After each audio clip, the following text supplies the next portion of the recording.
representing the Oak Grove Church of Christ, but it's a private endeavor in that we're not going to ask for anything out of the treasury, just so you know.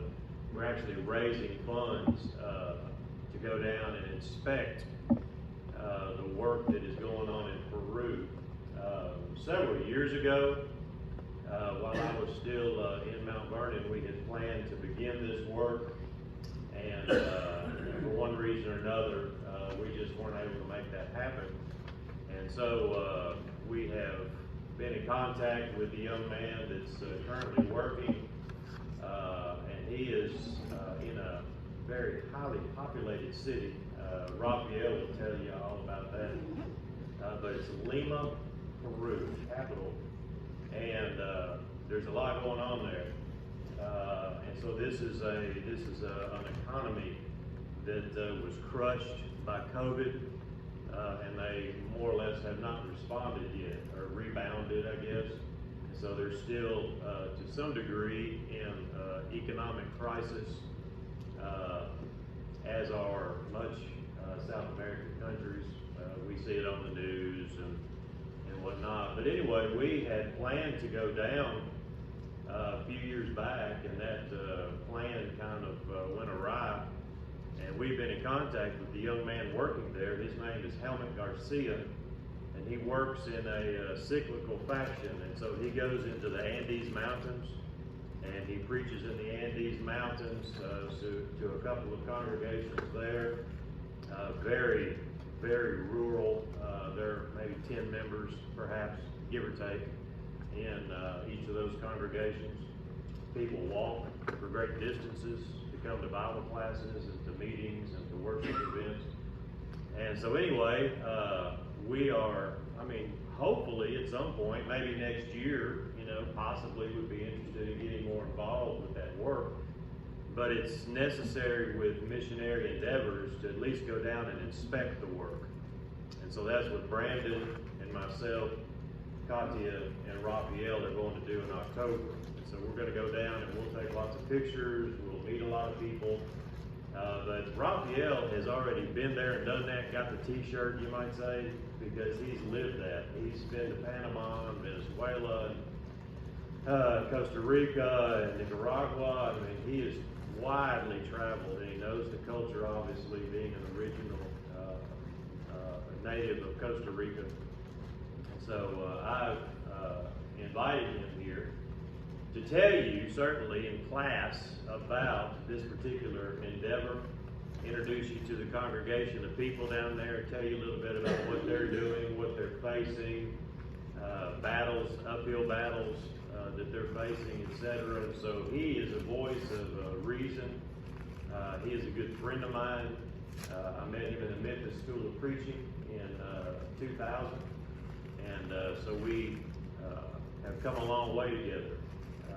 When we started class, his precious wife, Katia, she didn't even speak English. So she had to struggle to learn English so that she could take the mandatory classes that Memphis demanded. And she spent hours translating and all kinds of laborious things just so she could get the education that Memphis offered. And so together they are just a powerful evangelistic team. They've got some beautiful children. They've got 4 lovely children. They've got Jamie, Tatiana, and then they've got Isaac and Christopher, and all have grown up to be doctors and architects, and just phenomenal children, all grounded in the gospel, great Christian individuals.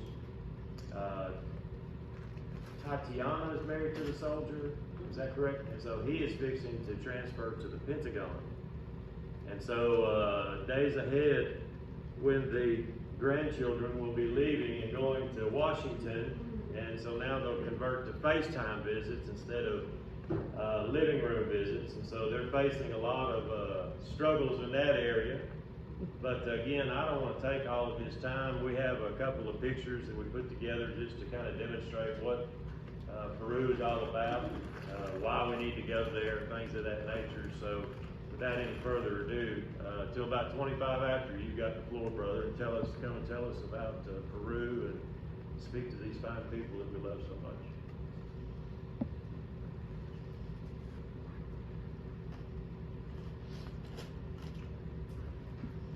Thank you, Chief, for that kind of introduction. Is your microphone on?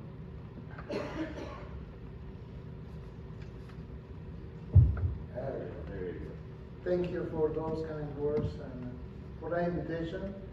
So glad to be here. And when Chief talked about grandchildren, it made me almost cry. Because we are enjoying the five grandchildren lately. And yeah, 2 of them are going to move to 18 hours, 12 hours apart from where we are. It's going to be sad. But I'm so glad to be here. Thank you for your presence. Certainly more grateful to be here with you. Like I said, we are good friends, and we have been experiencing preaching the gospel in many other places, and a lot of joy, a lot of sadness as well, many other things that we have been together. And we appreciate Jody as well receiving in her home. I'm so glad to talk to you about mission and preaching the gospel in other countries. Like Chief Horton says, being in different places. Peru was, my first trip in Peru was in 1994. And then the first people that went there with me was Forest Park Church of Christ in Valdosta, Georgia. They began to work in Lima. And at that time was just 7 million people in Lima. 7 million. Now there is 11 million something. It's going to be 12 next year. So you see how they are growing. And since that time I started visiting Peru every year. And when I got work in North Highlands, Church of Christ in Roswell, Alabama, I went just a couple times with Madison Church of Christ in Florence, Alabama, just 2 times. And then I got a job in North Jackson Church of Christ, and I started traveling to Peru every year with a group of 30, 40, even 60 people going there for medical teams and knocking doors, VBAs. I know very well the area, having gone there since 2017 was my last time that I went to Peru. In fact, I went there and I have to come back because I supposed to have a visa. Before that year, Costa Rican people didn't need to get a visa just like a USA people. You know when that changed? Being there with a whole group, I couldn't get in. It was a not nice experience. Coming back the same night. So let me explain something about Peru. Like Chief Horton told you, is a country that is struggling right now with the economy and leadership, as you may imagine. This country is many cultures together. Especially there is many people from Japan. Rather, Japanese people came a long time ago, and you will see short people, very hard workers. And this place that you may see in this picture is Miraflores. Miraflores is a very visited place because it's close to the ocean. But beside that city, there is neighborhoods that you never imagine. Right now, this country has just a few churches. I mean, a place that have so many people living there. Just a small amount of churches. And I want to explain that. In 40 districts, 24 provinces. They don't call it states, they call province. And almost none Church of Christ. I mean, there is many congregations that go there to do mission, but still they are like 60 years ago in Costa Rica. I'm not mentioning United States. Costa Rica are behind USA almost 70 years. You picture yourself 70 years ago, that is the gospel, the evangelism in Costa Rica. If you picture Peru, same thing. Same thing. If you can picture yourself in 1940, that's what we are in concerning the evangelism and preaching the gospel. So we need a lot of help. San Martin de Porres is the place where Brandon, Chip, and I, Katia, we are going to go there. And you will see the neighborhoods, how is there. As you can imagine, all these countries in South America and Central America are more Catholic than ever. 75%, 80% are Catholic. And if you may remember, if you were Catholic, or if you know some people, Catholic background, they don't go to church all the time. They, in contribution, some coins, they are coins what they put in the plate. They are not contribution at all. They are not evangelistic mind. And they can live the life that they want. I mean, they drink, they do everything, they dance, they miss churches meeting. That's Catholic. I was a Catholic person for a long time. When I was 12, my mom put me in a place with Father Ricardo, and he helped us to have our breakfast and to have lunch when we come to the school while our parents were working. So we stayed there till the evening. I learned how to play soccer, how to play ping pong, how to play basketball in the area, in that church, a Catholic church, till I started looking for the gospel. I met my wife when she was 15, and I was 19, and she brought me to the Church of Christ. But I was Catholic, and I don't remember evangelism at all. So that's why I understand these countries, the need of the gospel. Evangelical people, maybe 20%, 25%. Other churches, like the slide says, 50%. And in the area of the Central Lima, there is just 15 congregations of the Church of Christ. In an area of 12, almost 12 million people, just 15 congregations of the Church of Christ. And those congregations may be from 30 to 50 members each. That's the average. In the whole country, it might be 1,500 members of the Church of Christ. Maybe a little more, a little less. Just picture yourself right here in this area, Mount Pleasant. I don't know the population. How many congregations you have around here? Bunch. That's right. And in this area of almost 1 million, where we are going to go, San Martin, 750,000 population, is just one congregation of the church. Just one. In a population of almost 1 million, just one congregation, where we are going to go, Monte Carlo Church of Christ. That congregation was established by Juan Garcia, who is now a minister here in Roseville, Alabama, where I used to preach.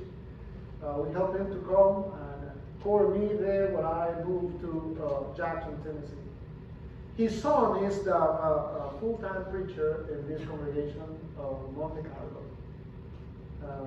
Juan Garcia was a student of mine in Panama when I used to be instructor in the school of preaching. And like Chief Horton told us, Helmut is always announcing gospel meeting, always announcing something that is going on in his own congregation, asking for help all the time. And that's why we heard that petition. And we are going to go there. Lord's willing. Will you help? And I say that, will you help? We are going to go there. And there is two places where we are in the future planning to do some mission, which is in the mountains, Andes Mountains. There is two congregations of 10 members, 2 or 3 families every congregation. 8 hours from Lima, where we are going to go. Hopefully, Brandon, Chief Horton, and I, and Katya may travel one day to see the place, and maybe in the future we can get into a real mission. We are going to scout this time, take picture for you all, and you see, you get involved in this, engaged in this evangelism endeavor. So, and you see the numbers right there, 1 million, almost 2 million people that doesn't believe in God. Is not this a calling? But I understand this is a calling for us to get involved, to be engaged in the gospel preaching. So I'm going to present you here Helmut. Helmut Garcia is Juan Garcia's son. He is very busy in the ministry, and you see the people that he is ministering right here. This picture is a little, maybe this one, let's see, old, maybe 5 years old. But you have the idea where we are going to go. They work hard to have the building, to pay the building, and still they are paying a little in the building. This is the group, as you may see. Nice people, very welcome people, hard workers, quiet people. They are not people that you will be disappointed. No. In a gospel meeting, this picture right here you will see in front of the building. And I call my attention the sign. You see the sign right here, Church of Christ. It's nice to see the sign Church of Christ in these places. And look at how busy they are. Sundays, 9:30, worship. And class, 10:30. In the evening, worship as well. Wednesdays, 7 p.m. It's just like here. All right? And then Saturdays at 3 is going to be evangelization meetings. They are start walking around the neighborhood, handling tracts and announcing the gospel. And then at 4:30, ladies meeting, Saturday. And then at 6 p.m., youth meeting. They are busy. There are about 40 members in that congregation, just like us, right here. And they are asking for help for those places in the mountains. This is what I was telling you. Helmut announcing things all the time. You see, the first one says, go to the whole world and preach the gospel to every creature, in Spanish. let's go and announce the gospel of Jesus Christ, this one. And this Helmut all the time posts those advertisements. I was telling Chief Horton that I have him in WhatsApp, and every day in the morning there is an app coming up, announcing or telling, be positive today, God will be you, and so on and so forth. And in the midday, another app, another flyer right there in WhatsApp. He is doing this. He's telling us to Chief Horton and I, he is busy. His mind is in this. You can see that his mind is in the preaching of the gospel. And we are so proud to have the opportunity to go there and meet him. He is going to host us in his own house. We will be in his house and his family for a week. I remember that was in 2012. A group of North Jackson Church of guys, we were like 40 people that we went there. And something happened with the trip to Trujillo. We missed the plane. So now we have to wait till the next night. To travel to Trujillo is in the mornings, 5 in the mornings, same plane every day. We travel to Peru at night time from Houston or from Dallas. 7 hours to Lima, night time. You sleep during the night. As soon as you get there, you get Trujillo's plane to go to that place. We missed that one. I don't remember what was the reason. And I called Helmut. Say, Helmut, you still live in Lima? Yes, I'm living here. Do you mind to find us a place, a hotel, because we cannot be here for 24 hours in an airport. Yeah. Say, no, come to my house. We are 40 people. How will we will see your house or be in your house? I have plenty of space, believe me. Everybody went there, and he treated us so nice. People cooking for us, they were so happy to have 40 people in this house. You can imagine, you can picture that. I know that none of us will do that, to welcome 40 people in our home. But if you think, you say, well, let me fix 40 people in my home. I will put 5 sleeping in that room, or the 5 sleeping in this room, you see?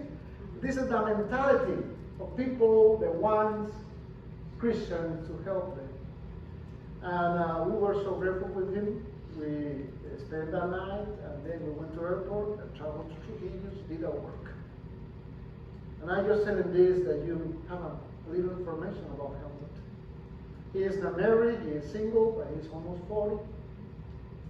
He is all committed to the gospel.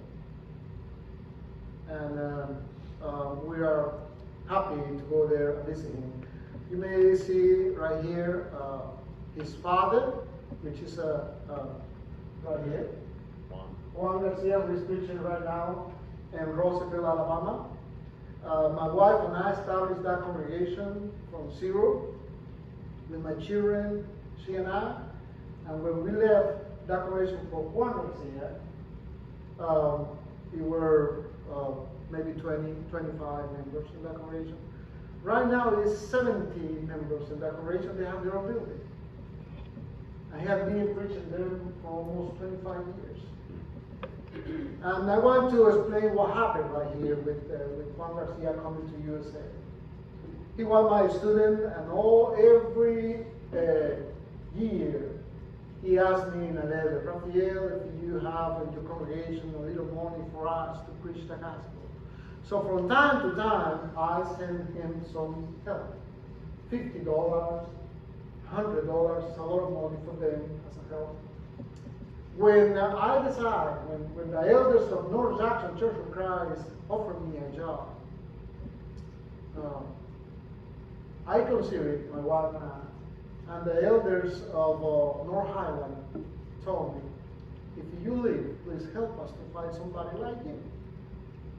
So I told him, I know a person that may come from Peru, but you have to help the ticket how to he become residents and everything. And they say, anything you tell us, we will do it. So he didn't know. Juan Garcia didn't know our plan. So I went there, I traveled to Peru and told him, what did you need right here in this convention? He explained me, and I told him, would you be willing to come to USA? And he was so happy for that. He left his family, his 2 children, and that work here, and become a gospel preacher here in Roosevelt, Alabama, North Highland Church of Christ.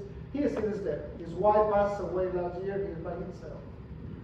He is almost 70, and he is preaching there. You see, he looks like a Japanese, right? You see that? Can you see that resemblance? And now this is Helmut. Helmut took his place, and for 25 years he's been preaching there, asking the same. Come and help us. There is 2 congregations in the Church of Christ with 10 members in those mountains. What do you want us to do? Can we help them? Yes, of course we can help them. Will you? That is in your heart. That is in your heart to help us to go there and help them. But now, look at the area where Brandon is going to walk. Brandon, you're going to walk in this area. How does it look like for you? And if somebody asks me, how is Lima? It's very desert. There is nothing green there. There is no green thing.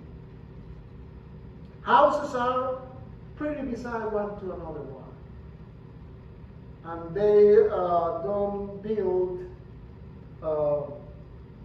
an extension like this, but up. They don't put roof in the houses because there is no rain 12 months of the year, any day of the year. There is no rain. It's a dew that follow every night, and that's it. What you will experience, Brandon, when you walk in those streets, is the dogs barking you. But the dogs are not around you. It's in the last floor of those little houses. They're right there, barking you, because there is no roof in any of those houses. It's weird. It's very weird. Bricks are the color of the buildings. And we are going to go there. You see that big house? That big house is building little by little. 1 year you do 1 floor. 2 years later you do another floor. As the family extended and grow, you will building up and up and up. You will see the first floor, everybody built with the big concrete columns, and you see, why that big columns for just one floor? Oh, they are thinking to keep going. When your children get married, next floor. Grandchildren, next floor. Wow. And that is the way that they live in Lima, in an area with 12 million people. 12 million people. Another thing that you will experience when you go there, Chip and Brandon, a lot of motorcycles, taxi. I mean, those motorcycles and 3 people in a little house. I don't know how you call that thing. Taxi. And when they turn in a curve, you will be right here, Brandon will be right here, and I will be right here. You will see that. It might hurt you. Yeah, it might be. It might be, but this is something that you may feel from now till that age. Yeah. Look at this other picture of Peru right here. This is Lima as well. You will see a lot of hills like this. If you told me, you remember that hill? Well, it's like 1,000 of those hills. And people just build around those hills. I don't know how water get there. I don't know the drew system for them. I don't know. But you see people living there. When you come to these houses, clean, nice inside. like a Japanese culture, with everything together. I hear the calling. Do you hear the calling? I hear the calling to help. And I'm going to be talking about that in our message today. But I hear the calling. I hear the calling. We have baptized, when I used to travel there, so many people there. People in the faces you will see struggling a lot in life. You will see people also from the mountains. They are indigenous, that they still dress like Indians. And they still speak that dialect or language. So you need translator. You may be preaching Brando, and I will translate that into Spanish, and another person will translate me into Spanish to the native language. That's very common. Two translators to preach the gospel. And it's something unique. How can you maybe explain how, because when I first was introduced to that culture, you speak like two sentences and then you wait while the translator speaks. How can someone like me be affirmed that, that message is getting to the people there? I mean, good question. The important thing is to know who you're traveling with, right? That's right. That's right. You gotta trust the person that is your translator. And if the person that is your translator doesn't know well the language, he may invent it. It happened many times when you are talking special topics of the Bible, issues, married and remarried situation, or something like that, and you explain to the couple that is listening, and you have to wait for the translator, and you have to do key questions to see if he is transmitting the message you want the other couple to understand. Good question. So you have to know somebody like you Helmet. have to know the person who is translating. Would Helmet be that third person, or would he have to hire Helmut speaks English, not fluently, but he can communicate. When we learn another language, let's say for instance myself, I don't think I speak English 100% like you all, but I understand 100%, I would say. Well, when Judy speaks, Texans language, I just understand 9%, but most of the time we understand more than what we speak. If Helmut speak, let's see, 50% English, he will understand 70 or 80%. We understand always more than the ability to speak. Understanding is growing faster than speaking ability. Good question, Richard. Yeah. We need translators. So I'm going to be a translator for Brandon. Don't speak as Texans, but English, and I will be translated. Yeah. And another thing that I want to say here is these people in Peru, I don't know how it is, but they are going so fast. I mean, you can imagine when I went there in '96, just 7 million people. How did that happen? I mean, almost double in 20 years, 30 years, 25 years. It's growing too much. It's our opportunity to be part of preaching the gospel in this place. That's what I'm trying to tell you. I mean, if you have a neighborhood right here beside you, that neighborhood is growing so fast, and there is 10 people living in that neighborhood, but now, 10 years later, it's 20,000, and another 10 years later, it's 50,000. What is telling us as a congregation here in Mount Pleasant? We need to get involved in the gospel message and share the gospel message. And Peru is right there. It's in the same continent that we are. You don't have to travel the whole Atlantic Ocean to go to Europe to preach the gospel right here. 7 hours out of Houston or out of Dallas. A ticket that may cost $700 or $800 if you buy that ticket with plenty time, or could be 11 or 12 if you buy that ticket at the last minute. And let me tell you something, that is affordable for us. No, Yearly, that's affordable, if you keep that in mind. Now, food, let me tell you something about food. When you go to a restaurant and ask for a menu is thick. They have so many plates and recipes that you don't know what to eat.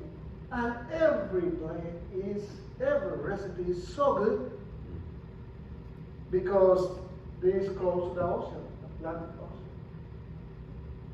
I mean the Pacific Ocean. And it's something that we must keep in mind. I will appreciate it if you will say, okay, I'm going to go next time the ship and I'm going to go there. I'm going to sign up. I start saving money. Say $50 monthly. How much is going to be in a year? There is all your mission trip, church mission trips. And in 1 week, that experience will change your life. Because I don't know you, but like Jesus says, it's better give than to receive. Here we don't need nothing. I mean, you are not asking anything to nobody because you have everything. This is our culture, right? But in their culture, it's not like that. So if we have, why not to share? At least our presence will be important. You see, let me tell you something before you tell me when I'm running of time. Maybe 2 minutes, 3 minutes, right? 3 minutes. Yeah. When I share, I feel happy to share. It's a feeling that is a very nice feeling to give somebody something that you have plenty. When in this congregation a brother comes and sits at the bench, has been here for 2 weeks, you feel something. I've been a minister, I've been a preacher for a long time as well, and I remember when a family that I was waiting sit right there. Oh, they come. And you feel, you immediately after watch it, you go and greet that person, isn't it? Because the presence is so much important.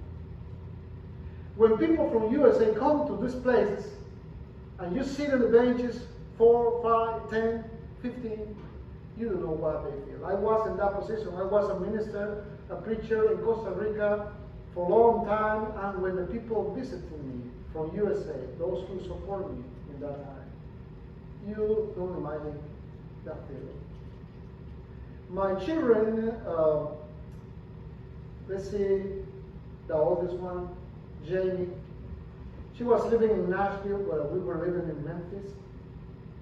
When she come to visit us, it's so special feeling to see our children come to visit us. Mom start cooking. I start going to the grocery to buy everything. It's my daughter. It's coming home. It's my brother. It's coming to church. It's our brother coming to Peru. And they treat us like you all be in there. I will leave them with this thought that you may think about. That's Peru, that's our devil. You gotta be engaged. You gotta be engaged, please. I'm just repeating what Helmut is asking us. Come and help us. Thank you, brother.